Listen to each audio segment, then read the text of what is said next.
हिंदू नाकाबिले इस्लाह है, ये मैं समझाना चाहता हूँ आज सबको। हिंदू नाकाबिले इस्लाह, क्या मतलब इस बात का? वो मुसलमान के साथ को एग्जिस्टेंस गवारा करने के लिए तैयार नहीं है, ये मतलब है इसका।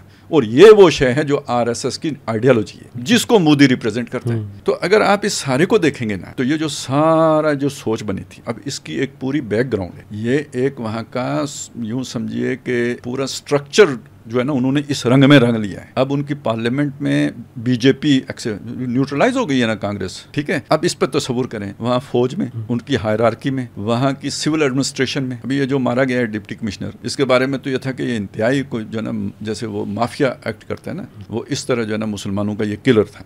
आप इससे अंदाजा लगाएं कि वहाँ की सिविल एडमिनिस्ट्रेशन के अंदर भी किस तरह घुस गए हुए हैं जो है ना वो इंतहा पसंद, आरएसएस के इंतहा पसंद। फौज में उसकी एक झलक आपने मीडिया में देखी है, जो आप मीडिया की बात कर रहे थे, ये एक झलक है। मीडिया तो उसका चेहरा होता है ना। इसी तरह के लोग वहाँ पे तमाम इदारों के अंदर घुसे हुए हैं। ये जो अभी ये सारा कुछ था, ये इसका सिर्फ सियासी वो मंजरनामा नहीं है कि भाई वो बिहार के इलेक्शन जीतने के लिए उसने ये सारा कुछ रचाया था। ये वो सोच है जब वहाँ ग्रास रूट लेवल तक पहुंची हुई है। भाई क्यों लोग मोदी को वोट देंगे? उनके जज्बात ये हैं, पाकिस्तान खत्म हो, ये खत्म करके देगा, इसलिए देंगे ना।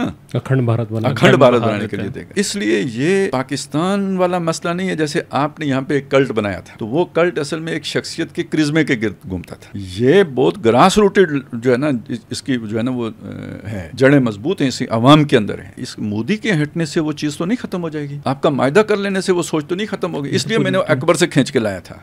और एक जुमला इस सारी पूरी तारीख के ऊपर, आप जैसे वो मोहर नहीं लगाते, वो कायदे आज़म का लगाएं, नाकाबिले इस्लाह है। मैं ये बताना चाह रहा हूँ।